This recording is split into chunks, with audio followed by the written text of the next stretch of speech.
여러분 안녕하십니까. 12월 7일 금요일 펜앤뉴스 시작하겠습니다. 오늘 제가 펜앤뉴스를 준비를 하면서 오프닝을 다 써놨다가 갑작스러운 소식에 오프닝을 전부 다 고쳤습니다. 오늘 이재수 전 국군 기무사령관이 스스로 목숨을 끊었습니다. 송파경찰서에 따르면요. 이 전 사령관은 오후 2시 50분경 이 송파구에 있는 한 건물 13층에서 투신해 몸을 던져 숨졌다고 합니다. 이 전 사령관, 문재인 정부 들어서 이 세월호 유가족, 민간인을 사찰을 총괄했다. 이런 혐의를 받아서 검찰의 수사를 받아왔었는데요. 검찰에서 이른바 세월호 전국 당시의 유가족 등에 대한 불법 사찰을 지시했다는 혐의로 구속영장을 청구하기도 했습니다. 하지만 그 영장은 기각됐었죠. 검찰에 소환됐을 때 이재수 사령관, 세월호 참사라는 국가적 재난 상황에서 자신과 부대원들은 최선을 다해 임무를 수행했다라고 말한 바가 있습니다. 군인에게 명예는 생명보다 귀합니다. 명예를 위해서 생명을 끊어야 했던 군인의 죽음에 다시 한번 애도의 마음을 전합니다. 근데 이 기사를 보는 순간 대비되는 인물이 한 명 있었습니다. 똑같이 세월호와 관련된 인물인데요. 세월호 특별조사위원회 위원장을 지냈던 이석태 변호사입니다. 이석태 변호사에 대해서는 현 문재인 정부는 지난 4월 25일 국민훈장 중에 가장 등급이 높은 무궁화장을 수여했습니다. 그리고 9월에는 헌법재판관으로 임명했죠. 이 두 사람의 얄궂은 운명이 참 야속하기만 합니다. 이분들의 명예는 과연 어떻게 밝혀지게 될까요? 오늘도 저희 펜앤뉴스 보시면서 펜앤뉴스가 전하는 이 소식에 마음이 드신다면 그러면 좋아요와 구독 버튼 눌러주십시오. 여러분의 구독과 후원은 정말 큰 힘이 됩니다. 먼저 주요 뉴스 함께 보겠습니다. 김정은 답방과 관련한 국론 분열은 없을 거라는 문재인 대통령의 말과는 달리 김정은 답방에 대해서 반대 48.8%, 찬성 46.2%로 완전히 국론이 갈라진 것으로 나타났습니다. 집중 분석해봅니다. 문재인 정부의 김정은 답방 추진 움직임이 포착되는 가운데 천안함 폭침과 연평도 포격 사건의 장본인인 김정은의 답방을 바라보는 유족들을 펜앤뉴스에서 만났습니다. 미국에서 한미 외교장관 회담이 열렸습니다. 11월 스티븐 비건 미국 대북정책 특별대표가 독자적인 행동을 하지 말 것을 강조했지만 북한 비핵화 문제를 둘러싼 한미 간의 다른 입장 발표가 또 반복됐습니다. MBC가 2012년 파업 당시 고용한 인원에 대해 사실상의 해고 절차에 돌입했습니다. 보복성 집단 해고라는 지적 속에 7년간 열심히 근무해온 근로자들은 억울함을 토로했습니다. 김상환 대법관 후보자에 이어 이은혜 헌법재판관도 8번이나 위장 전입을 했으면서도 위장 전입자들에 대해 실형을 선고한 사실이 밝혀졌습니다. KBS가 김재동 씨가 진행한 프로그램에서 북한과 김정은을 찬양하는 내용을 여과 없이 방영한 데 대한 비판이 쏟아지면서 거센 후폭풍에 휩싸이고 있습니다. 종교 매체인 크리스천 투데이가 같은 뉴스앤조이를 향해 주사파 연관 의혹을 제기하는 연속 보도에 나서는 등 두 매체 간의 날선 공방이 벌어지고 있습니다. 문재인 정부의 소득주도 성장을 비판해온 김광두 국민경제자문회의 부의장이 사임한 가운데 문재인 정부에게 노동정책 자료를 제공하는 한국노동연구원이 소득주도 성장의 핵심인 최저임금의 부작용을 경고했습니다.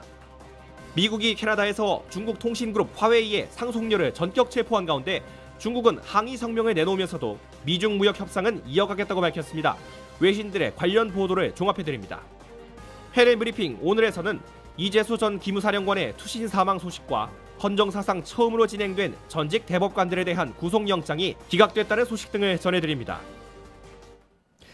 김정은 답방을 청와대가 기어이 성사시키려는지 여기저기서 그 조짐들이 나오고 있습니다. 저희가 사흘 전이었죠. 제 옆에 떠있는 이 유튜브 여론조사를 통해서 과연 김정은 답방에 대해서 국민들은 어떻게 생각할까? 저희 펜앤뉴스 시청자들이야 약간 보수 우파 성향을 가지고 계시니까 그러니까 그래도 한번 조사를 해봤습니다. 그랬더니 98%의 시청자들이 한 4만 3천 명 정도가 투표를 해주셨는데요. 답방에 대해서 반대한다 이런 의견을 내주셨는데 어제 이 리얼미터라고 하는 여론조사기관에서 김정은의 답방에 대해서 갑자기 500명에 대해서 물어봤다라고 하면서 답방을 찬성한다는 게 한 60%, 답방을 반대한다는 게 30%에 불과하다 이런 식의 보도를 했습니다. 관련 보도가 쫙 뿌려졌죠. 그러자 이 네이버에서는 실제로 어떤 그 네티즌 한 분이 김정은의 답방 자기가 직접 한번 그 여론을 조사해 보겠다면서 좋다고 생각하시는 분은 좋아요를 클릭해 주시고 싫다고 생각하는 분은 싫어요를 클릭해 달라고 했습니다. 보시면 알겠지만 좋아요가 한 32,000명, 싫어요가 한 1,888명으로 어마어마한 격차를 보이고 있죠. 그래서 저희가 저희 팬의뉴스가 여론조사 공정과 함께 실제로 무작위로 한번 전화와 무선 전화기를 통해서 여론조사를 실시해봤습니다. 그랬더니 김정은 답방에 대해서 반대한다는 분들이 48.8%, 그리고 찬성한다는 분들이 46.2%로 나왔습니다. 문재인 대통령은 분명히 이렇게 얘기했죠. 김정은의 답방과 관련해서 갈라지는 국론은 없을 것이다. 하지만 현재 우파와 좌파로 갈려져 있는 이 국론에서 저희가 여론조사 공정과 함께한 여론조사 결과는 국론이 완전히 분열되어 있음은 그대로 보여주고 있습니다.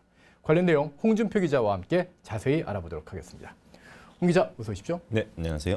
자, 먼저 문재인 대통령 김정은의 방문을 놓고 국론 분열 있을 수 없다 이렇게 얘기했는데요. 일단 우리가 조사한 결과부터 하나씩 설명을 해주시죠. 네, 일단 이 조사는 여론조사 공정에서 이루어졌고요. 네. 응답자 수는 1,025명을 상대로 이제 응답을 받았는데, 그러면 리얼미터의 2배네요. 예, 그렇습니다. 네. 그래서 최근 들어 문재인 대통령이 쌍수를 들어 환영한다. 예. 만약에 김정은이 방문을 하면 이런 얘기도 했었는데 실제로 이제 조사를 해보니까 첫 번째 질문으로는 국론 분열이 그러니까 북한 김정은 위원장의 이 질문 내용입니다. 자, 화면을 좀 띄워주시겠습니까? 네. 네, 떴습니다. 예, 북한 김정은 위원장의 남한 방문에 대하여 국론 분열이 있을 수가 없다고 생각한다고 최근 문재인 대통령이 얘기를 했는데 여기에 대해서 실제로 어떻게 생각하시냐 이 질문이 첫 번째 질문이었는데 막상 조사가 나오니까 국론 분열이 있을 수 있을 거라고 생각한다. 예. 이게 없을 것이라고 생각하는 것보다 조금 더 높게 나왔습니다. 예, 이걸 연령대별로 또 분석을 해봤죠? 네, 그래서 자세하게 보면은 그 뒤를 넘겨주시면은 네. 이게 이제 연령대별로도 나오고 지역대별로도 나왔는데 있을 것이라고 생각한다는 연령대가 20대에서 많이 나왔습니다. 네, 물론 이제 60대 이상에서도 많이 나왔는데 네. 보통 우리가 흔히 알기로는 20대에서는 그렇게 나오지 않을 거다라고 예. 생각하시는 분들도 아마 계실 겁니다. 근데 이번 조사에 따르면은 20대에서 꽤나 많이 60대 이상보다 많이 더 많이 나왔습니다. 국론이 분열될 걸 굉장히 걱정하고 있는 그런 시각을 오히려 20대가 더 갖고 있었군요. 네. 예. 그리고 지역별로 보면은 대전, 충청, 세종 그리고 대구, 경북 이쪽 예. 지역에서 국론 분열이 있을 것이다라고 답한 분들이 더 많았고요. 네. 광주, 전라 지역에서는 압도적으로 그런 분열은 없을 것이라 이렇게 생각한다고 하시는 분이 더 많았습니다. 자, 그럼 핵심으로 한번 들어가 보죠. 자, 이렇게 국론 분열이 우려된다는 분들도 반반으로 갈렸는데 네, 김정은 답방에 대해서도 반반으로 갈렸죠. 네, 그렇습니다. 두 번째 질문으로는 이 여론조사 기관에서 김정은 위원장의 남한 방문에 대한 인식 어떻게 생각하십니까? 이렇게 예. 물어봤는데 역시나 그렇게 큰 차이를 보이지 않았습니다. 북한 비핵화 문제가 해결되지 않은 상황에서 적절하지 않은 방문이다. 이렇게 응답하신 분들이 46.2%였고요. 문재인 대통령의 방북에 대한 답방으로 반드시 필요한 방문이다. 이게 48.8%로 나왔습니다. 뭐 오차범위 내긴 하지만은 약간은 방문을 네. 반대하는 쪽이 높은 것 같고요. 저희가 이 질문지를 의논할 때 상당히 신경을 많이 썼습니다. 그래서 만약에 답방에 찬성한다 하는 그런 분들도 문재인 대통령의 방북에 대해서 답방으로 반드시 필요한 방문이다. 그러니까 답방이란 얘기를 이렇게 좀 집어넣었고요. 그리고 상황에서 적절하지 않은 방문이다. 이것도 좀 이렇게 비핵화란 것과 이렇게 단어를 연결해서 이렇게 얘기를 했습니다. 이것도 이제 자세히 보면은 다음 페이지를 보시면은 네. 연령대별로 여기 또 이제 20대가 많이 나왔습니다. 20대가 많이 나오고 물론 이제 60대 이상에서도 많이 나왔는데 참 어떻게 보면은 요즘 뭐 백두청산 위원회가 물론 이제 저기 하고 있지만 뭐 그 김정인 온다 그래가지고 정말 백투혈통이 온다느니 해가지고 환영한다 온갖 저기를 많이 하지 않았습니까? 예. 그래서 젊은 층에서 이거를 환영한다고 보통 알고 있는데 무려 50%가 적절하지 않은 방문이다라고 이제 대답을 했습니다. 제가 정정을 좀 하나 해드려야 되겠네요. 네. 제가 좀 그 표를 보다가 수치를 갖다가 잘못 읽었던 것 같습니다. 찬성한다, 답방에 찬성한다가 48.8%고 반대한다가 46.2%입니다. 오히려 찬성하는 쪽이 더 높았습니다. 예, 네. 제가 정정해드리겠습니다. 그래서 예, 계속해서 그 연령별로 좀 분석을 좀 보여주시죠. 네, 이번 질문을 보면은 평균보다 20대가 훨씬 더 적절하지 않은 방문이다. 네. 이렇게 응답한 사람들이 더 높았습니다. 예. 그리고 물론 이것도 지역은 지금 지역도 나오네요. 서울 지역이 거의 반반으로 이제 갈려 있는 반반이고, 상황이고요. 예.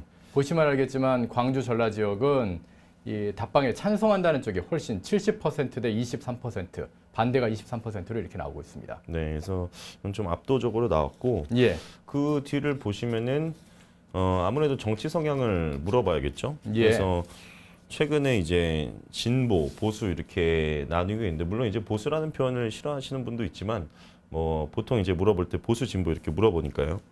근데 보수가 일단 한 30%, 27.3%. 그러니까 보수 30, 진보 20, 중도 50. 뭐 이런 식으로 이제 생각하시면 될 것 같습니다. 그래서 다시 생각해 보면은 보수라고 자칭 보수라고 하시는 분들이 더 많았는데 여기서 그 뒤에 넘어가시면은 일단 20대는 자기가 진보라고 생각하는 사람이 이제 별로 차이가 안 났습니다. 진보와 보수가 거의 차이가 없군요. 예, 차이가 없는데 문제는 뭐냐면은 자기 자신을 자칭 진보라고 하면서도 막상 이번에 이제 비핵화 해결이 없이 방문하는 것에 대해서는 굉장히 반대 의견을 많이 냈다는 점이죠. 예. 이 점에서 조금 눈여겨봐야 할 점이 있다고 생각을 하고요. 물론 이제 지역에서는 여기선 잠깐 이제 시청자분들이 안 보일까봐 잘렸는데 이 부분도 광주 전라 지역에서는 보수, 진보가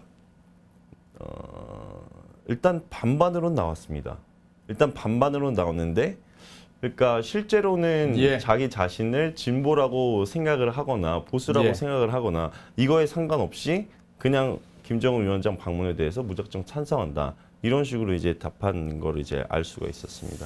이게 리얼미터 여론조사 결과는 분명히 뭐 60대 30이라고 뭐 2배 이상 이렇게 차이 나는 것처럼 했는데 저희가 1000명을 조사했지 않습니까? 2배로 조사를 했습니다.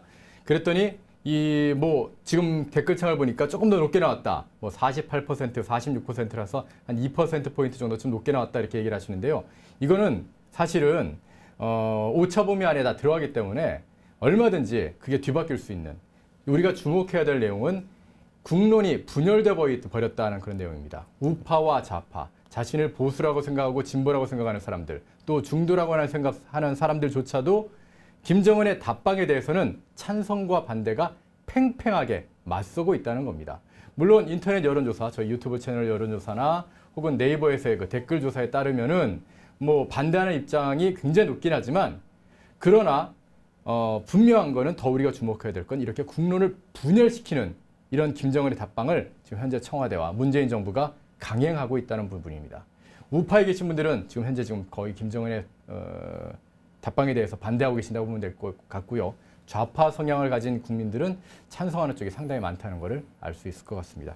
참 국론 분열이 크게 우려되는데 저는 그게 좀 궁금하네요. 20대에서 왜 이렇게 오히려 김정은의 답방에 대해서 걱정하고 국론에 대해서 걱정하는 사람들이 많을까요? 네, 그래서 제가 그 주변 분들한테 평소 이제 많이 물어보고 오늘도 특별히 이런 조사가 나와서 실질적으로 몇 분에게 물어봤는데 이들은 이제 실질적으로 경제가 굉장히 많이 악화하는 것에 무게중심을 많이 두다 보니까 보통 대답들이 거의 한 그 반 이상이 이렇습니다.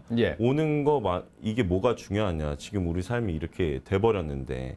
그래서 한편으로는 야 우리가 이렇게 경제가 망가지고 있는데 너무 그쪽에만 신경을 쓰고 있다. 이런 식의 반응을 보이는 20대들이 굉장히 많았습니다. 그러면 결국 20대들은 지금 당장 자기가 학교를 졸업하고 또는 학교를 다니고 있는 상황에서 그 미래가 너무 걱정스러우니까 이 북한과 함께할 미래가 더 걱정스러울 수밖에 없었고 또 60대 이상에서는 뭐 북한에 대해서 너무너무 잘 경험을 하셨을 테니까 이런 걱정스러운 시선이 나왔지만 30대, 40대, 50대의 경우에는 북한에 대해서 잘 모르다 보니까 오히려 이거에 대해서 이렇게 중요하지 생각하지 않는다. 이런 결론도 내릴 수도 있겠다. 그런 생각을 하게 되는군요. 네. 자, 지금 댓글을 보니까 왜 진보 그리고 보수 이렇게 물었냐 하시는데 저희가 그거 되게 고민을 많이 했습니다. 이거 좌파 우파로 물을 것이냐 진보 아니면 보수로 물을 것이냐 고민했는데 좌파 우파로 물었을 때는 우파로 이렇게 좀 쏠림이 이게 일반 시청자들이나 국민들이 좌파 우파하고 진보 보수를 잘 구분을 못 하시더라고요. 그래서 정치 성향으로 정당 지지 성향 쪽으로 해서 이렇게 좀 질문을 드려서 보수 진보로 좀 나누게 됐다는 점 다시 한번 부가 설명드립니다. 참 국론 분열이 아주 심각하게 된 그런 현상을 확인할 수 있는 여론조사였던 것 같습니다. 홍지표 기자 수고하셨습니다. 네, 감사합니다. 하지만 이렇게 국론이 분열된 상황에서 문재인 정부는 김정은 답방을 여기저기서 지금 강력하게 추진하고 있는 것 같습니다. 뭐 일각에서는 뭐 청와대 앞에 문재인 대통령과 김정은이 악수하는 그런 사진이 게시됐다. 그런 저한테 제보도 들어오기도 하던데요. 사실 확인 아직 못했습니다. 하지만 우리가 기억해야 될 게 있습니다. 김정은이 일으킨 이 천안함 폭침 사건과 연평도 포격 사건. 그 사건들에서 희생당한 우리의 장병들의 유족들은 과연 이런 사회 현상에 대해서 어떻게 생각하고 있을까요? 페니뉴스에서 유족들을 만나봤습니다. 관련 내용 신민영 기자의 보도입니다. 김정은 연내 서울 답방 가능성이 점점 높아지는 가운데 일각에서 김정은의 천안함 피격 사건, 연평도 포격 사건에 대한 사과가 선행되지 않으면 서울 답방은 있을 수 없다는 목소리가 나오고 있습니다.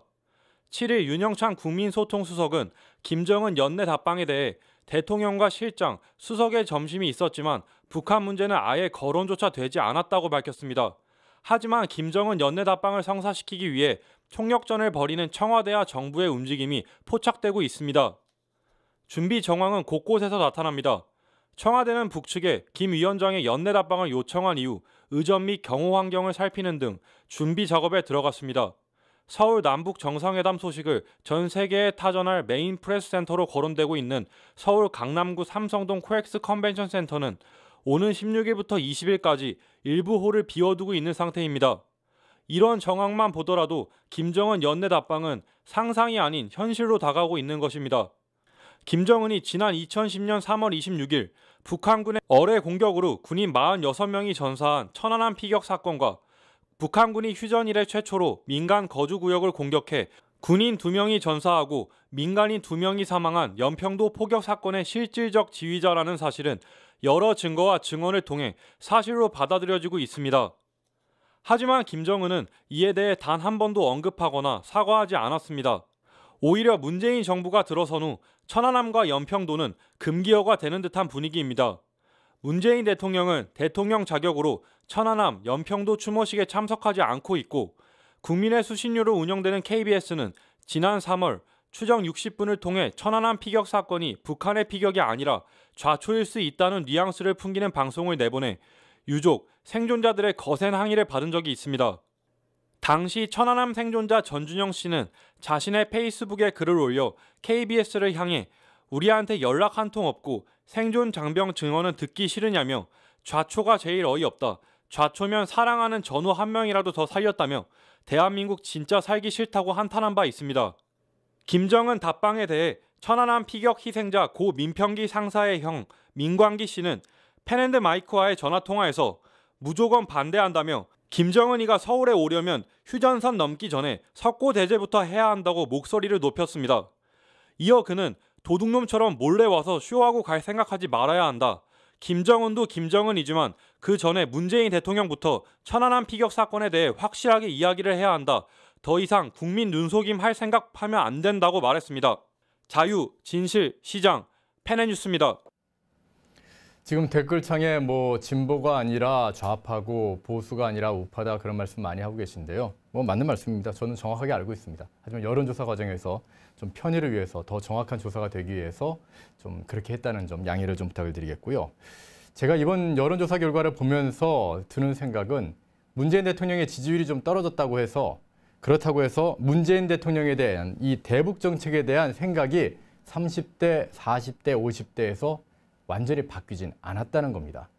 그러니까 20대는 그나마 지금 많이 바뀌고 있는데 북한을 잘 아는 60대는 뭐 예전부터 이 대북 정책이 잘못된 거에 대해서 계속 문제를 문제점을 지적해 오셨죠.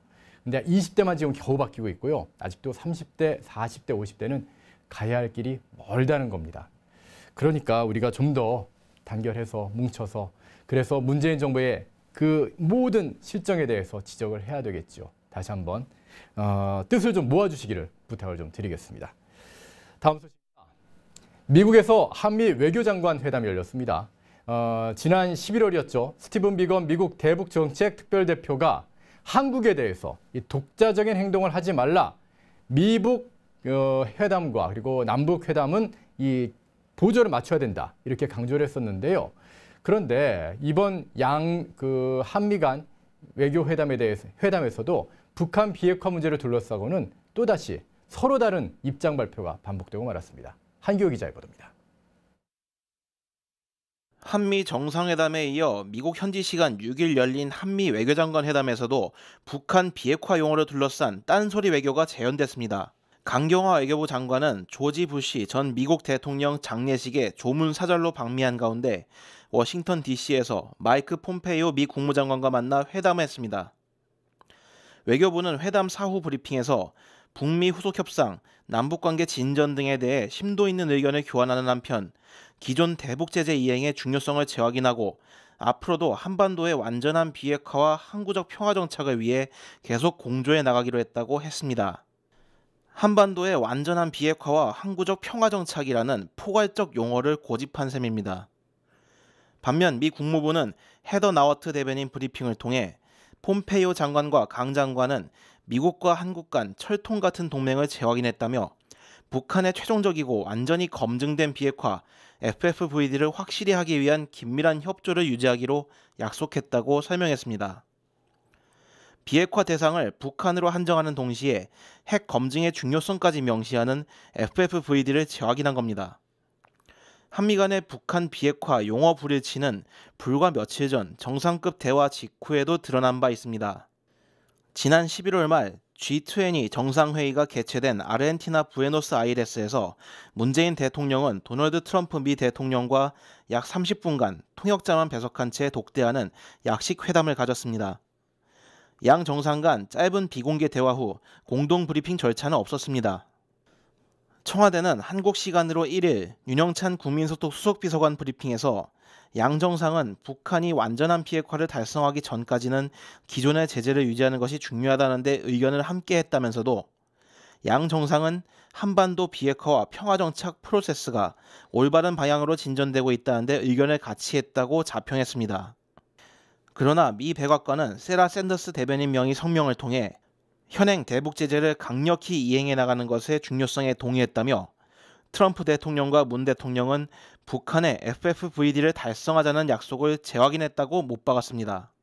북핵 FFVD를 줄곧 미국만 강조하고 한국은 협상을 떠넘긴 채 방관하는 겁니다.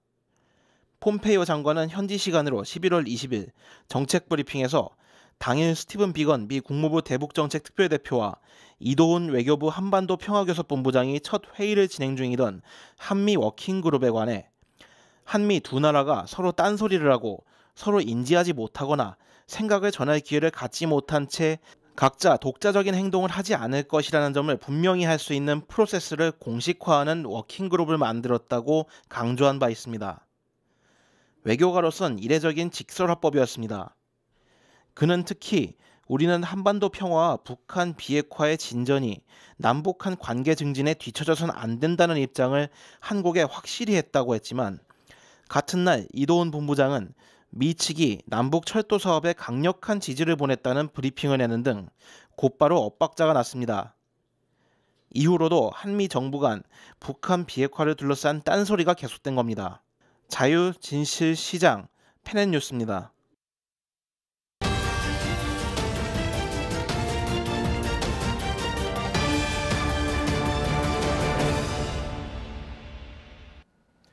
MBC가 지난 2012년 이 최장기 파업 당시에 고용했던 인원들에 대해서 직원들에 대해서 사실상의 해고 절차에 돌입했습니다.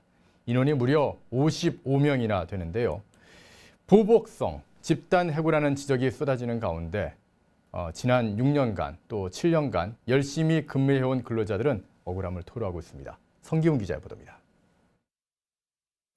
MBC가 2012년 파업 당시 부족한 인력을 채우기 위해 채용된 직원들을 상대로 근로계약 유지 여부에 대해 소명하라고 요구하며 사실상 해임 절차에 들어갔습니다. 문재인 정권 들어 취임한 최승호 사장 등 현 MBC 경영진이 당시 채용된 직원들에 대해서 불법 채용으로 낙인 찍어온 가운데 MBC가 속가내기에 나섰다는 지적이 나오고 있습니다. 민노총 산하 언론노조 MBC 본부는 불법으로 채용된 55명 모두 채용을 취소해야 한다고 주장하고 있으며 한 언론노조 관계자는 인사위 결과가 나오면 결과에 따라 추가 대응을 할 방침이라고 밝혔습니다. 그러나 이와 관련해 회사의 필요성에 의해 고용돼 약 7년간 근무해온 직원들을 대상으로 경영진이 바뀌었다는 이유로 직원들에게 책임을 떠넘기고 있다는 비판도 제기되고 있습니다. 최근 MBC는 2012년 파업 당시 채용한 55명의 직원들에게 이메일을 통해 12월 7일까지 입사 경위, 파업 기간 중 수행한 구체적 업무 내용, 입사 후 지금까지 회사에 기여한 내용 등을 작성해 제출하라고 요구하면서 이를 토대로 인사위원회의 심의를 거쳐 근로계약 여부를 판단한다고 전했습니다. 이와 같은 MBC 측의 행태에 일각에선 보복성 집단 해고를 감행하려는 것이 아니냐는 우려의 목소리가 나오고 있습니다. 민노총 산하 언론노조 MBC 본부와 다른 우파 성향의 MBC 노동조합은 7일 성명을 내고 6년간 충실히 근무해왔던 직원들에 대한 사측의 인사위 회부의 법적 근거는 무엇이냐고 지적하며 사측이 결국 선택한 것이 합법적으로 채용된 직원들에게 불법적으로 파업 대체 인력이라는 낙인을 찍어 집단 해고를 감행하려는 것은 아닌지 우려된다고 말했습니다. 이번 인사위원회에 회부된 55명 중 한 관계자는 MBC 측에 인사위 징계 절차에 법적 근거를 제시하라며 억울함을 토로했습니다. 회사가 인사위원회 회부를 통보하며 제시한 노동조합 및 노동관계조정법 43조는 사용자 측의 채용 제한 의무를 규정하고 있습니다. 이 조항을 지키지 않았다면 사용자 측의 책임이 있는 것이지 정당한 채용 공고를 보고 지원해 지난 7년간 열심히 일해온 근로자들에게 책임이 있는 것이 아닙니다. 김도인 방송문화진흥회 이사는 최승호 경영진이 뉴스 신뢰도 상실, 콘텐츠 경쟁력 부진, 무한도전의 폐지 등으로 사상 최악의 광고 판매를 기록했고 그 여파로 1,000억 원이 넘는 적자를 기록하자 화살을 파업 불참자들에게 돌리는 것이 아닌가 생각이 된다고 전했습니다. 자유, 진실, 시장, 페레뉴스입니다. 사실 MBC 최승호 사장도 해고자였습니다. 불법 파업을 했다는 그런 혐의를 받으면서 해고가 됐었는데요. 그 당시에 했던 얘기가 있었죠. 해고는 살인이다. 그런데 자신이 사장이 되고 나선 저를 포함해서 벌써 정말 만약에 이번에 55명이 전원 다 해고된다면 수십 명이 해고당하고 또 수십 명이 지금 징계를 받게 되고 그리고 거기다가 지금 명예퇴직도 뭐 한 300명 한다고 그러는데 정말 수백 명을 향해서 칼을 휘두르고 있습니다.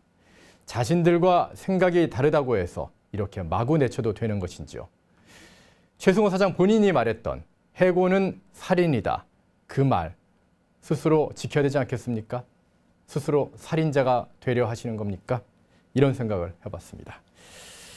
다음 소식입니다. 이런 말, 자기가 했던 그 어떤 행동에 대해서는 책임을 좀 져야 될 텐데요.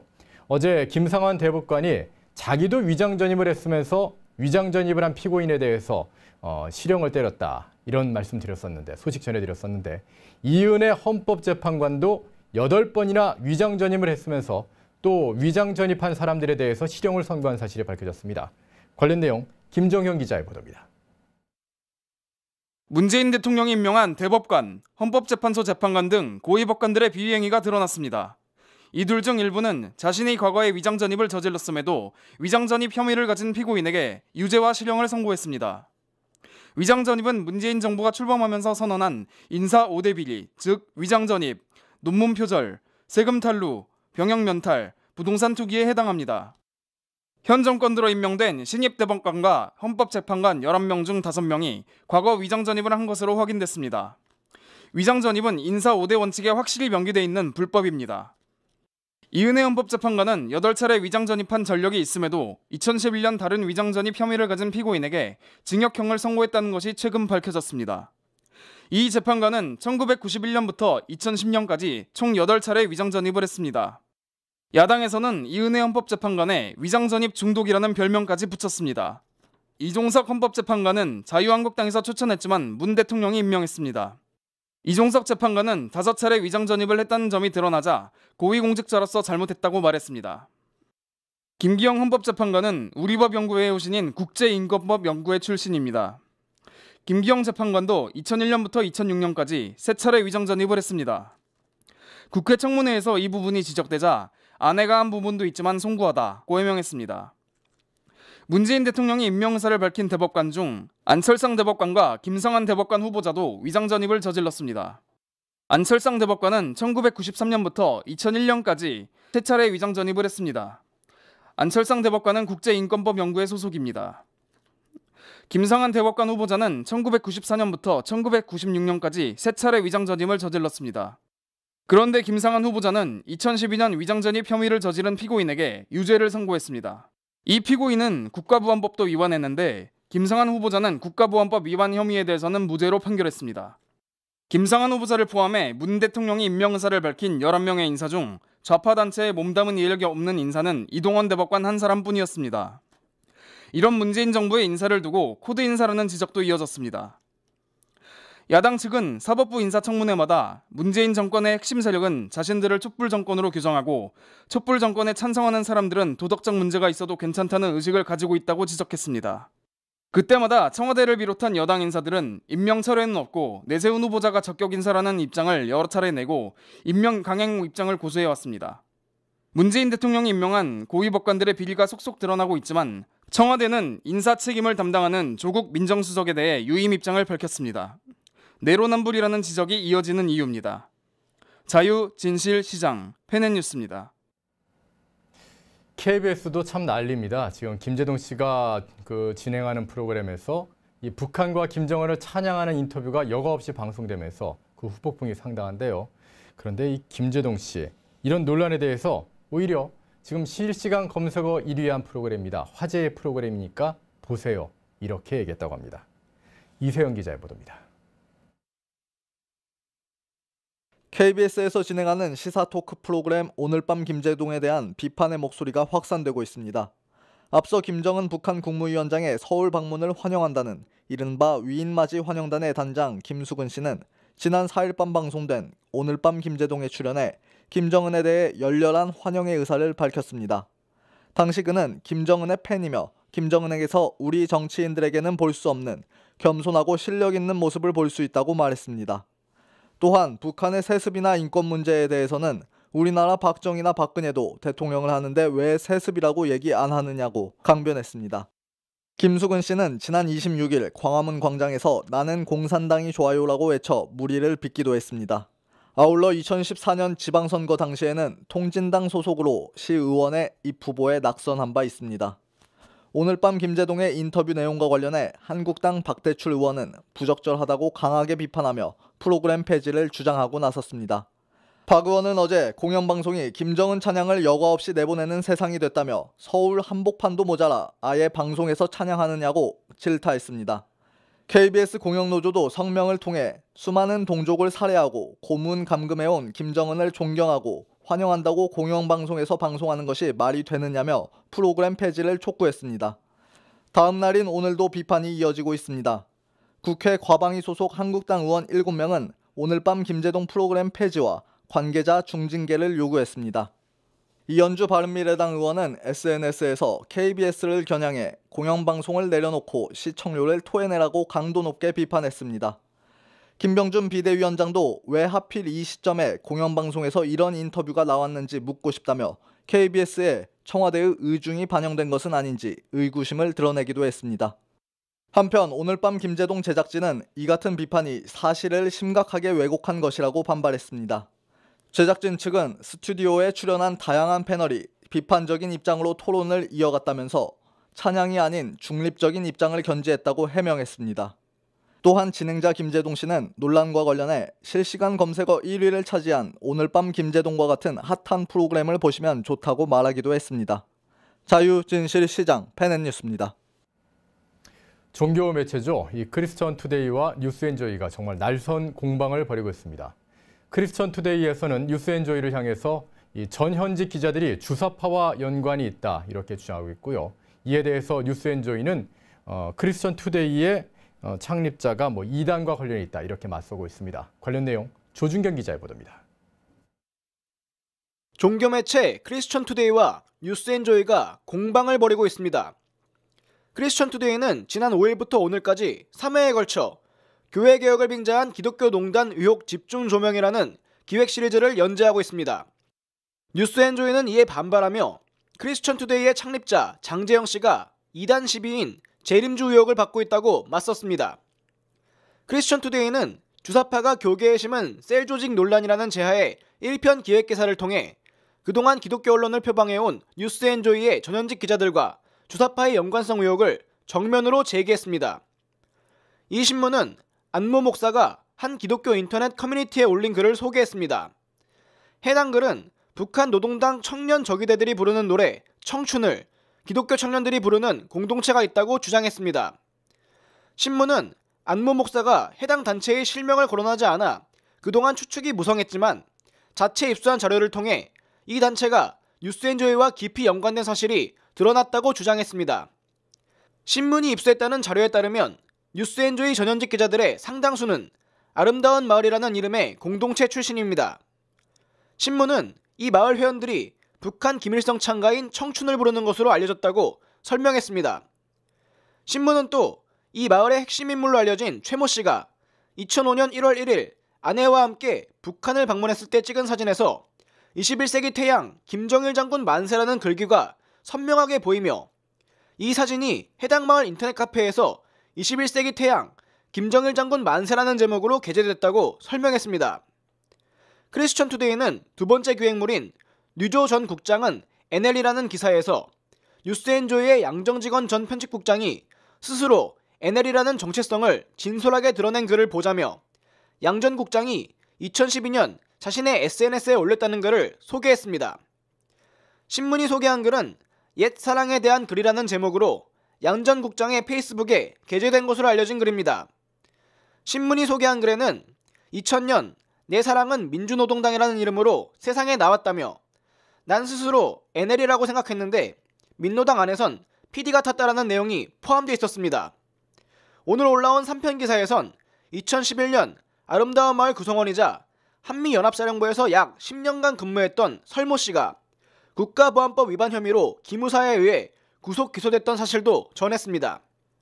크리스천 투데이의 공세에 뉴스앤조이는 지난 5일 반격 기사를 게재하며 지금 뉴스앤조이의 아름다운 마을 공동체 출신은 한 명도 없으며 이렇게 된 지 몇 년 됐다고 주장했습니다. 그러면서 기사 내용을 보니 기레기의 게으름이 느껴진다. 기레기가 싼 똥에 부하 뇌동에 자기 몸을 뒹굴리는 건 하루빨리 청산돼야 할 일부 극우 세력뿐이라는 등의 거친 반응을 내비쳤습니다. 크리스천 투데이 김준영 기자는 뉴스앤조이 기획 시리즈는 정해진 분량이 없다며 취재된 내용이 소진될 때까지 지속적으로 보도를 이어나갈 것이라고 밝혔습니다. 자유, 진실, 시장, 펜앤뉴스입니다. 자유민주 시민강좌 자유민주공화국 대한민국을 살아가는 여러분을 위한 필수 강좌입니다. 12월 17일 월요일부터 1월 11일 금요일까지 월, 수, 금 주 3회로 매회 오후 2시부터 2시간 진행됩니다. 국제전쟁 6.25 새롭게 이해하기 새롭게 공개된 대량의 구소련 비밀 문서를 통한 최신 연구자료를 바탕으로 6.25 전쟁에 대해 제대로 공부합니다. 12월 17일 월요일부터 3월 4일 월요일까지 매주 월요일마다 오후 7시부터 2시간 진행됩니다. 강좌 내용과 일정 등 자세한 사항은 펜앤마이크 홈페이지에서 확인하실 수 있습니다. 문재인 정부의 이 경제정책을 자문해왔던 김광두 국민경제자문회의 부의장이 사임했습니다. 김광두 부의장은 이 문재인 정부의 소득주도 성장에 대해서 계속해서 비판을 해왔는데요. 결국에 사임하고 말았군요. 그런가 하면은 역시 문재인 정부에게 이 노동정책과 관련해서 자료를 제공해오는 이 한국노동연구원에서 소득주도 성장의 핵심인 최저임금에 대해서 부작용이 심하다 이렇게 경고하고 있습니다. 관련 내용 윤희성 기자의 보도입니다. 대통령 경제자문기관인 국민경제자문회의의 실질적 1인자인 김광두 부의장이 6일 사의를 밝혔습니다. 2007년 박근혜 전 대통령을 도와 세금을 줄이고 규제는 풀고 법질서는 세운다는 일명 줄부세를 만들었던 김 부회장은 작년 문재인 캠프에 합류해 문재인의 경제정책, 일명 제이노믹스를 설계했습니다.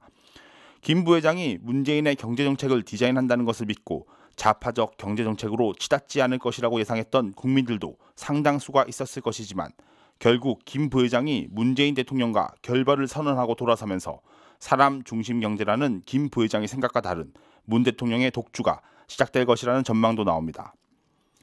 소득주 성장의 실패를 공식적으로 인정하지 않고 포용 성장이라는 또 다른 용어를 들고 나온 문재인 대통령은 장하성 전 청와대 정책실장을 경질했고 홍장표 전 청와대 경제수석도 소득주도 성장 특별위원회 위원장이라는 직함을 주면서 청와대 외곽으로 밀어냈습니다. 이명박 박근혜 정부에서 경제관료로 이름을 알린 김동연 경제부총리 겸 기획재정부 장관도 교체할 예정입니다. 좌파 경제학자인 장하성, 홍장표, 우파 경제관료와 학자로 알려졌던 김동연과 김강두가 모두 소득주도 성장을 주도하던 문재인 대통령을 떠났거나 문재인 대통령에게 버려졌습니다. 나라 경제를 최악의 상황까지 내몬 문재인 정부의 경제 책임자들은 물러나는 것으로 책임을 다한다고 생각할 수 있지만 일각에서는 잘못된 방향으로 가고 있는 대한민국 경제 열차를 세워서 올바른 레인에 태우는 일은 누가 하냐며 탄식합니다.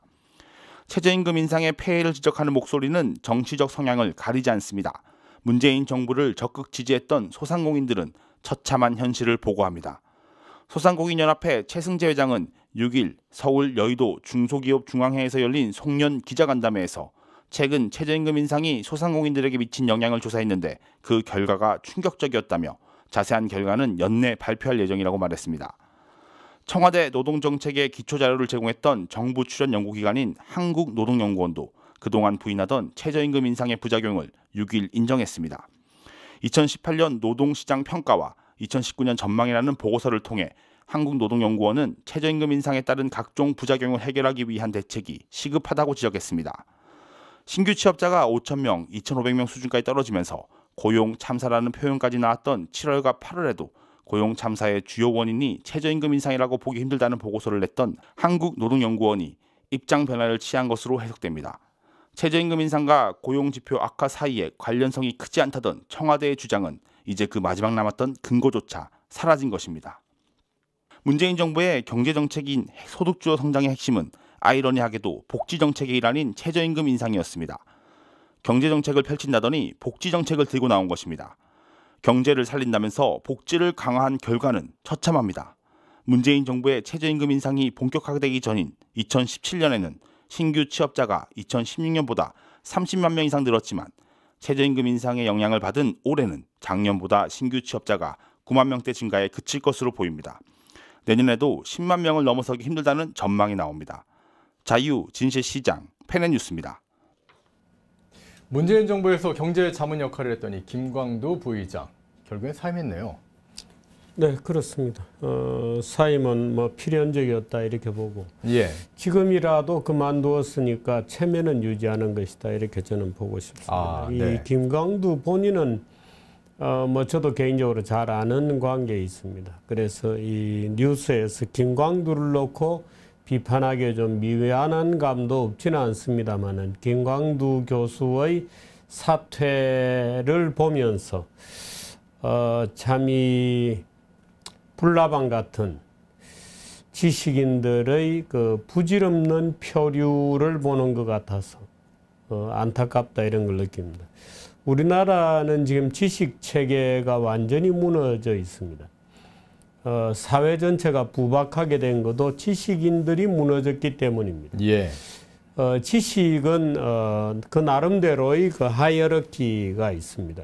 우리가 학사를 졸업하고 석사, 박사 이렇게 가고 같은 교수도 쭉 어떤 등급이 매겨지듯이 예. 물론 개인의 지식의 등급이 있는 것은 아닙니다. 저도 뭐 가방끈으로 따지면 짧기 때문에 그런 말을 할 지경은 아닙니다만은 이 지식의 깊은 탐색, 정말 학자다운 학자의 부재, 거의 대부분의 대학 교수들이 정권의 취향을 따라서 그야말로 불나비처럼 옮겨 다니고 있습니다.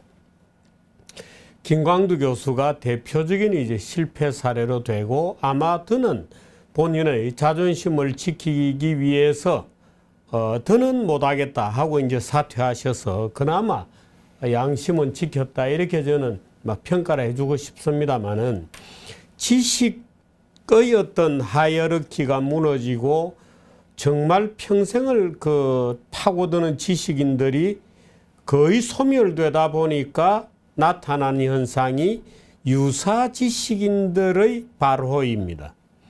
뭐 저는 예를 들어서 뭐 언론인으로 쭉 지내왔을 뿐입니다만은 그래서 그 유사 지식인들이 최근에 그 방송을 타고 급속하게 진출하고 있죠. 예, 말만 좀 잘하면 다 가고 있죠. 말만 잘하면 지식인 행세를 합니다. 대표적인 게 예를 들어서 뭐 유시민이라든가 또는 뭐 김재동은 뭐 헌법 강의를 다닌다 그러잖아요. 예. 그 김재동이라든지 또는 뭐 역사 어쩌고 저쩌고 하는 무슨 뭐 설무슨 뭐라든지 이제 이런 소위 그 유사 지식인들이 또는 뭐 슈도라고 할 만한 사이비적 지식인들이 일제히 발호를 합니다. 언론들이 전부 기레기화하면서 사이비 언론인들이 언론인을 참칭하는 현상도 비슷하게 나타나고 있습니다. 그러니까 언론이라는 것은 누구나 내가 기자다고 언론이 되는 것은 사실 아니죠. 물론 1인 언론인 시대가 되긴 했습니다만 오랜 숙련의 기관들도 필요하고 직업윤리도 필요하고 그렇습니다. 그런데 우리나라 지금 김광두 교수가 잘 보여주듯이 지식인들이 완전히 무너졌기 때문에 지금 이런 지적 황폐화 현상이 나타나고 있는 겁니다. 그 유사 지식인들이 일제히 발호하고 이런 하나의 프로세스를 저는 이번에 오늘 김광두 교수가 물러나는 것을 보면서 느끼게 됩니다.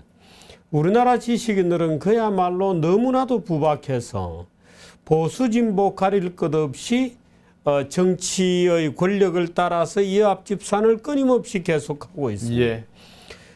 이명박 대통령 당시에 소위 뉴라이트 지식인들이 대거 부상한 적이 있습니다만은 지금 그들은 다 어디를 갔을까요? 찾아보기가 어려워졌습니다.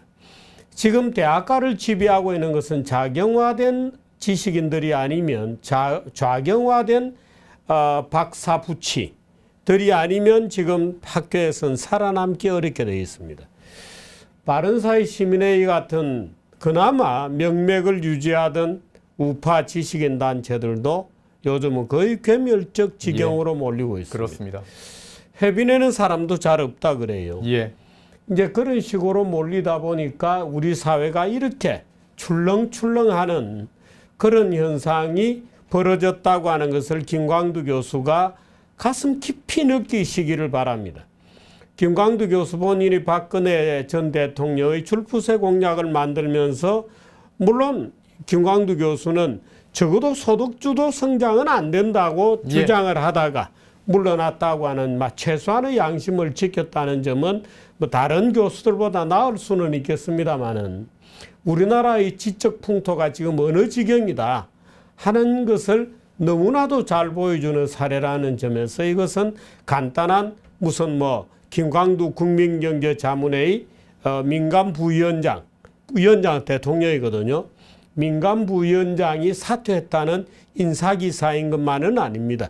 한국 지식인들의 말하자면 끊임없이 불나비처럼 권력을 쫓았던 지식인들의 좌절 또는 표류, 이제 종착역으로 말하자면 이제 떨어지는 날개가 꺾이는 이제 이런 과정을 보여준다는 점에서 저는 상당히 이 문제는 심각한 현상 중에 하나다. 우리들이 더 느껴야 되고 특히나 지식인 임대하는 사람들은 더 뼛속 깊이 김광두의 좌절을 직시해 주시기를 부탁드립니다.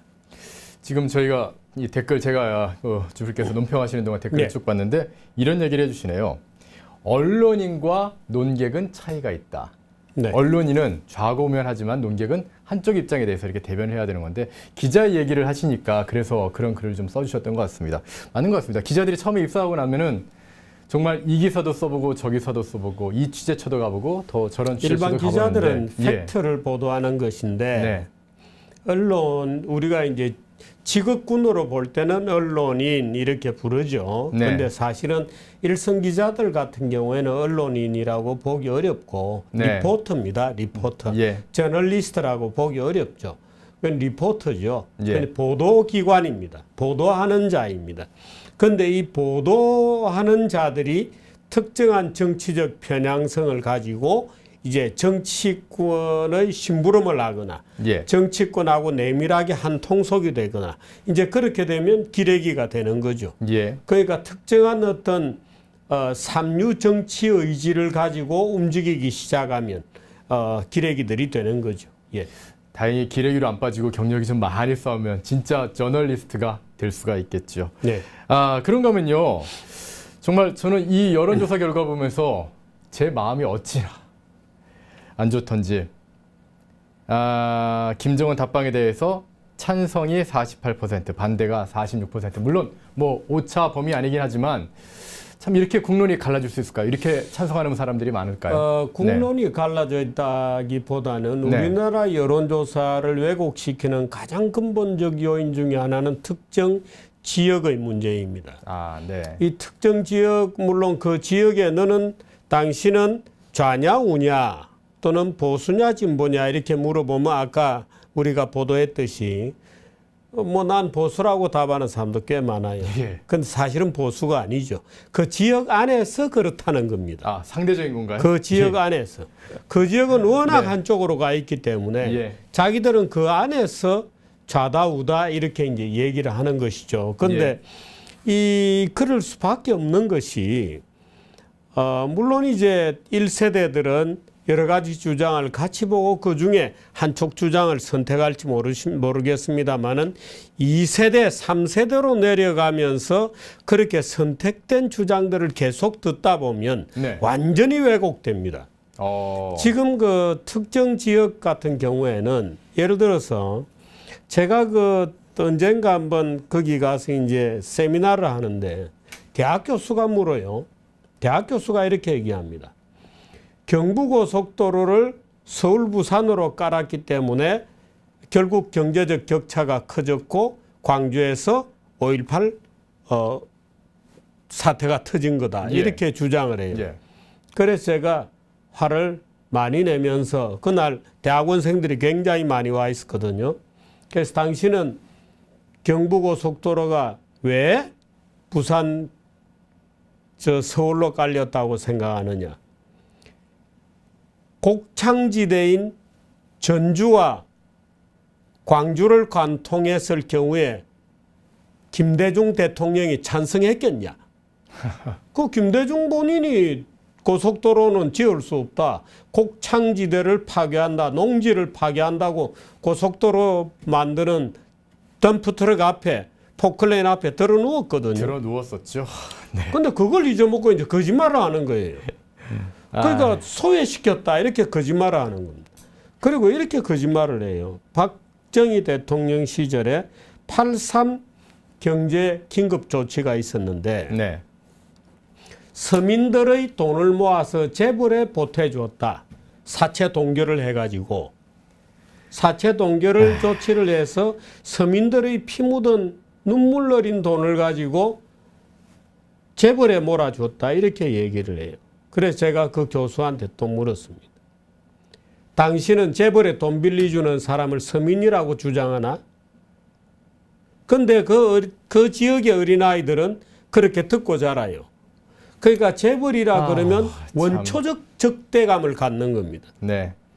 기업이라 그러면 원초적 적대감을 갖는 겁니다.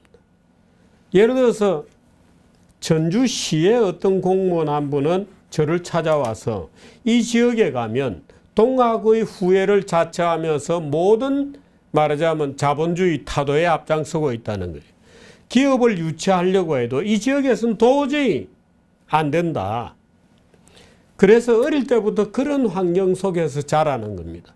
근데 그 일정한 이제 그래서 전국을 골고루 표본 집단을 구성하면 그 특정한 어떤 편향적 세계관이 그대로 이쪽 전체 통계 속에서 들어오면 통계는 필연적으로 왜곡이 되죠. 그래서 사실은 저는 이 통계를 볼 때마다 이 통계가 정말 믿을 만한 것인가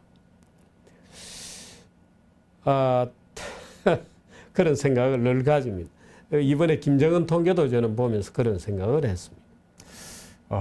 그걸 좀 피해보려고 이렇게 지역 안배를 하는데. 네. 아니 그래도 한쪽에서 예. 몰표가 나오니까요. 몰표가 너무 나오죠. 예. 예. 그래서 저는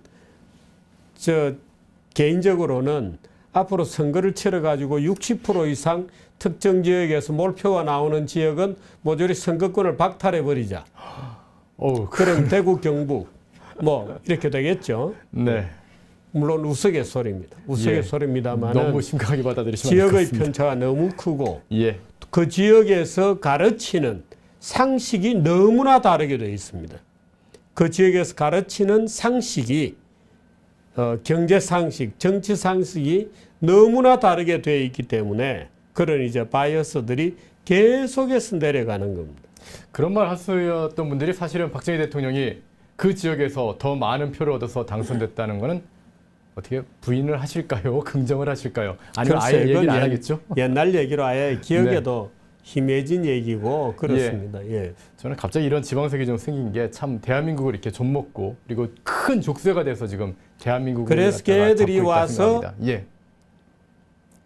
김정은, 위인전, 공산당이 좋아요 이런 거를 지금 외치고 있는 거예요. 광화문 내거리에서. 그러면 올라가면 되는데 또 김재동 그 방송에 나왔던 그 아저씨는 또 올라가지 않겠다. 자기가 그렇게 존경하는 위인과는 함께 살지 않겠다. 그렇게 얘기를 하더라고요. 그러니까. 참. 아유, 말과 행동이 정말 다른 것 같습니다. 어린애들은 그렇게 생각합니다. 예, 주필님 논평 감사합니다. 예. 미국이 이 중국 통신그룹 화웨이에 대해서 정말 강한 압박을 하고 있죠. 상속녀를 캐나다에서 전격 체포하고 했는데 그런데 중국은요. 항의의 성명을 하긴 했지만은 그러면서도 미중 무역 협상은 이어가겠다 이렇게 밝히고 있습니다. 외신들이 계속해서 관련 보도를 쏟아내고 있는데요. 종합해드리겠습니다. 김민찬 기자의 보도입니다. 화웨이의 상속녀이자 CFO인 멍한조 부회장이 체포된 가운데 월스트리트저널은 오늘 화웨이 사태는 중국을 첨단 기술 초강대국으로 키우려는 시진핑 주석의 야욕에 공격이 가해진 것이라고 평가했습니다. 화웨이는 지난해 세계 최대 통신 장비 업체로 등극하며 존재감을 과시했고 5G 통신 기술에 막대한 연구비를 쏟아부으며 5세대 통신 시대를 선점하기 위해 박차를 가하고 있습니다. 5G 선점은 중국 시진핑 주석의 메이드 인 차이나 2025 정책의 중요한 골자입니다. 이 정책은 최첨단 분야를 해외 기업들을 몰아내고 중국 기업들이 장악하는 것을 목표로 하고 있습니다. 월스트리트저널은 미 트럼프 행정부가 중국의 기술 굴기를 국가안보의 가장 큰 위협으로 인식하고 있으며 메이드 인 차이나 2025 정책을 정조준하고 있다고 밝혔습니다. 그러면서 이번 체포 사건은 단순 체포가 아니라며 멍한조 부회장이 중국 엘리트 그룹의 멤버이고 시 주석 정책의 핵심 선상에 있는 기업을 이끄는 인물이기에 미중 전쟁의 일환으로 봐야 한다고 전했습니다. 파이낸셜 타임스도 이번처럼 특정 국가를 정조준하는 이니셔티브는 본 적이 없다며 미 정보기관이 중국 기업들에 대해 수집한 정보들이 어떤 식으로 쓰일지에 대한 미 정책의 변화를 보여주는 것이라고 밝혔습니다. 아시아 소사이티 연구소의 린지 포드 국장은 미국의 이번 조치로 인해 중국 당국엔 비상이 걸릴 것으로 예상된다고 밝혔습니다. 중국 상무부 산하의 싱크탱크도 이번 조치는 미국이 동맹국들과 합세해 힘을 자랑하는 패권주의를 여실히 드러낸 것이라고 비판했습니다. 그러나 중국 당국은 현재로선 캐나다 주재 중국 대사관 홈페이지를 통해 항의 성명을 발표한 것 외엔 어렵게 찾아온 트럼프 행정부와의 무역 협상을 계속 진행하려는 모양새입니다. 문제는 국내 이동통신 3사 가운데 유일하게 화웨이를 5G 장비 업체로 선정한 LG U+입니다. 미국 정부가 호주, 뉴질랜드, 영국 등 1급 동맹국들과 일본, 독일 등 우방국들에게 화웨이 장비 사용을 금지해 줄 것을 요청했기 때문입니다. 미국 정부가 아직까지는 우리 정부나 통신 3사에 별다른 접촉은 하지 않은 것으로 알려졌지만 우리도 미국의 동맹인 만큼 미국의 움직임을 가볍게 볼 수는 없다는 지적이 제기되고 있습니다. 자유, 진실, 시장, 펜앤뉴스입니다.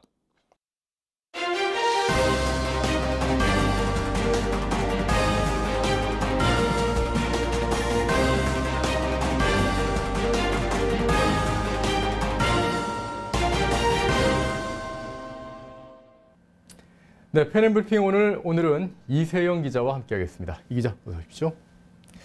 자, 오늘 새벽이었습니다. 이 헌정 사상 최초로 이 전직 대법관들에 대해서 구속영장이 청구됐었죠.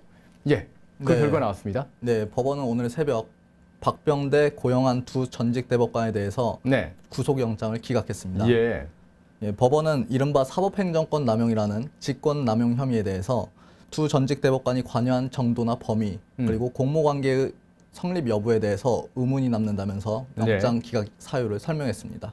자, 여기에 대해서 지금 반발이 상당히 크다고요? 네, 검찰과 몇몇 좌성향 단체들은 영장 기각 결정이 상식에 어긋나고 부당하다면서 거세게 반발하고 있습니다. 검찰은 구속영장 재청구도 청구한다는 입장이지만 특별한 수사 단서가 나오지 않는 한 그 법원의 결정이 뒤집어지기는 힘들다는 지적도 나옵니다. 예. 한편 네, 말씀하십시오. 이번 구속 기각 결정으로 이 두 전직 대법관의 윗선인 양승태 전 대법원장에 대한 그 수사 속도에도 일정 부분 영향을 미칠 수밖에 없다는 지적입니다. 뭐 수사 속도 자체는 좀 영향이 있지 않을까 하는 그런 생각을 해보지만 저는 이 현 정부의 그 밀어붙이는 정말 절대 후퇴하지 않고 끝까지 밀어붙이는 이런 형태를 보면은 결국에는 그 칼날이 양승태 대법원장까지 가지 않을까 하는 그런 우려 섞인 걱정을 해봅니다. 자, 그런가 하면요, 우병우 전 이 박근혜 정부 시절이죠. 전 청와대 민정수석에 대해서 오늘 징역이 결국엔 선고가 됐군요. 네, 오늘 우병우 전 수석에 대해서 1심에서 1년 6개월의 실형을 선고받았습니다. 이번 재판은 우 전 수석이 국정원을 통해서 불법 사찰 등을 한 혐의로 직권남용 혐의 등에 대한 판결이었습니다. 예. 근데 사실은 이번에 이제 1년 6개월을 받은 게 이게 처음은 아니었어요. 네, 앞서 박근혜 정부의 이른바 국정농단 사태를 축소 은폐했다는 혐의로도 기소돼서 올해 2월에 1심에서 징역 2년 6개월을 선고받은 바 있습니다. 이 사건은 현재 서울고법에서 2심을 진행 중이고요. 그럼 양쪽 다 이제 2심이니까 1년 6개월, 2년 6개월 합치면은 4년이 되겠군요. 자, 그리고 저희 그 펜앤 광고를 통해서 몇 번을 계속해서 보여드리고 있었는데 이 펜앤컬처센터 홈페이지가 새로 개설을 했다고요? 네, 오늘 새로운 페이지를 개설했습니다. 그 홈페이지를 통해서 펜앤컬처센터에서 진행하는 다양한 문화 행사나 강연 등에 대한 정보를 일목요연하게 확인하실 수 있을 것 같습니다. 이 홈페이지 찾는 법 좀 자세히 설명해 주십시오. 예, 펜앤 홈페이지에서 바로가기 배너가 있고요. 그리고 또 www.pennculture.com 펜앤컬처를 쓰면 되는군요. 을 통해서 들어올 수도 있는데 홈페이지가 아주 깔끔하고 좋습니다. 예, 이 펜앤 문화센터가 문을 연다 그런 말씀 계속 드렸었는데 내일 바로 그 첫 행사가 있죠. 네, 첫 행사는 내일 청춘 콘서트로 진행합니다. 내일 오후 2시와 6시에 각각 두 차례에 걸쳐 열리는 제3회 청춘 콘서트가 열리면서 그 청춘 이제 컬처 센터가 첫 선을 보입니다. 예, 청춘 콘서트가 그동안은 1회, 2회는 저희가 좀 이렇게 어떤 장소를 빌려가지고 여기저기 좀 돌아다녔었는데 이제 3회부터는 저희 그 새로 이제 열게 되는 펜앤 문화센터에서 계속해서 열릴 수 있을 것 같습니다. 내일 정말 많은 분들이 신청해 주셨는데요. 다 모시지 못해서 죄송하게 생각합니다. 내일 행사 날씨가 좀 춥다고 하는데 잘 좀 진행이 됐으면 좋겠네요. 그리고 뭐 펜앤컬처 문화센터 뭐 개소식이 있다 이렇게 혹시 오해하시는 분들 개소식은 없습니다. 개소식을 따로 하지 않고요. 그냥 펜앤 문화센터 그냥 청춘 콘서트가 처음 열리게 되고 다음 주부터는 일단 영화관 쪽을 먼저 이제 시작을 하는 걸로 진행이 되니까요. 오셔가지고 영화 한 편 같이 보셔도 좋을 것 같습니다. 이세영 기자 수고하셨습니다. 펜앤 퀴즈쇼에 오신 걸 환영합니다. 내일 뭐 펜앤마크 청춘 콘서트 한다면서요. 나는 거기 갈 건데 퀴즈왕 초대잡이 올 거야. 는 내일 일정이 바빠서 잘 모르겠습니다. 아이고 이제 뭐 스튜디오 직접 나왔다면서 반응 좀 어땠어? 눈벨캐 반드시 의지하고 이거 해보라고 그러더라고요. 채팅창 난리 났죠 뭐. 그럼 그거 좀 하지 마. 내가 최대점 니 때문에 못 살겠어. 그러니까 잘 하라고 좀. 그나저나 요새 내 자리 탐내는 사람 있다 카던데. 뭐 아지랑이처럼 스물스물 기어 올라오는 사람이 있나요? 이웃승미 장마철도 아닌데 막 지렁이처럼 스물스물 기어 올라오는 거야. 나야 뭐 땡큐지. 몇몇 설치던데 또 누구 좋은 일 시키려고 그런지 모르겠구만. 오늘은 여러분 비가 온 다음에 간혹 생기는 무지개 색상 중에 한 가지를 정답 구호로 정해보겠습니다. 저는 무지개 색상 중에 저와 어울리는 저 잠시만 유승미씨 실망입니다. 좀 비켜주시죠. 아니 왜 그럼 저는 다음에 한번 들어가. 이 자리에 나오고 싶다고 쉽게 나올 수 있는 자리인가? 저는 무지개 색상 중에 파란색 하겠습니다. 요건 물론 너희끼리 한 색이지만 내가 빨간색 그러면 빨간색이야. 노랑에서 빨간색으로 변해가죠. 아직은 노랑 하겠습니다. 저는 투쟁의 상징 빨간색 빨강으로 하겠습니다. 자, 그럼 문제 나갑니다. 오늘은 뜻풀이로 문제를 대신하겠습니다. 잘 듣고 사자성어를 맞춰주십시오. 인가도 인기척도 없는 쓸쓸한 산, 주인 없이 비어있는 산을 뜻하는 사자성어는 무엇일까요? 사 의자님, 보기 안 나오나요? 뭐야 이거? 아직 못 갔어. 오늘은 주관식입니다. 노랑. 리본. 문베일님. 정답. 무슨 소리야? 주인이 없다니. 정답은 가렴주구 하겠습니다. 가렴주구. 빨개. 최대장님. 정답은 무주공산 하겠습니다. 최대장님. 무주공산. 정답입니다. 내일 청춘 콘서트에서 보자고 사인해줄게. 시청해주신 여러분 감사합니다. 정기조와 함께하는 저널리즘 스쿨. 신문, 방송, 학계, 명강사들과 함께 자유언론과 언론인의 자세를 배웁니다. 12월 17일 월요일부터 1월 11일 금요일까지 월, 수, 금 주 3회로 매회 오전 10시부터 2시간 진행됩니다. 예비대학생을 위한 교양 강좌. 예비대학생 여러분에게 꼭 필요한 세상을 보는 눈을 길러드립니다. 12월 22일 토요일부터 1월 19일 토요일까지 매주 토요일 10시 2개의 강좌로 찾아갑니다. 강좌 내용과 일정 등 자세한 사항은 펜앤마이크 홈페이지에서 확인하실 수 있습니다. 제가 진행하고 있는 이 펜앤뉴스는요, 인터넷 독립 언론사인 펜앤드마이크에서 취재한 기사들을 전해드리는 뉴스 프로그램입니다. 저희는 이 논객들이 출연해서 이 논평을 막 하고 토론을 벌이는 그런 프로그램과는 조금 성격이 다릅니다. 그래서 저희가 다른 그 경쟁 프로그램에 대해서 비판을 가하거나 아니면 실제로 경쟁을 하고 있다 그렇게 생각을 하지 않고요. 저희는 이 지상파, 공중파 또 일부 신문사들 이런 언론, 기존 언론들이 보도하지 않고 있는 내용들 혹은 왜곡하거나 누락시키고 있는 그런 보도 내용들을 저희가 진짜 진실 보도로 전해드리는 데 주력을 하고 있습니다. 그러다 보니까 여러분들이 보시기에는 아니 이렇게 뉴스가 담백해라고 생각하실 수도 있는데요. 뉴스라는 게 원래 항상 좌고우면하지 않고 진실만을 보도하니 좀 한계가 있습니다. 그래서 저희 펜앤마이크에서는요. 여러분이 원하시는 것처럼 좀 더 많은 화제 인물들을 모시는 그런 프로그램을 다시 한번 만들어 볼까 그런 계획을 하고 있습니다. 그 프로그램 새로 만들어지면 좀 많이 기대해 주시고요. 오늘 끝까지 함께해 주셔서 여러분 대단히 감사합니다. 저는 다음 주에 뵙겠습니다. 고맙습니다.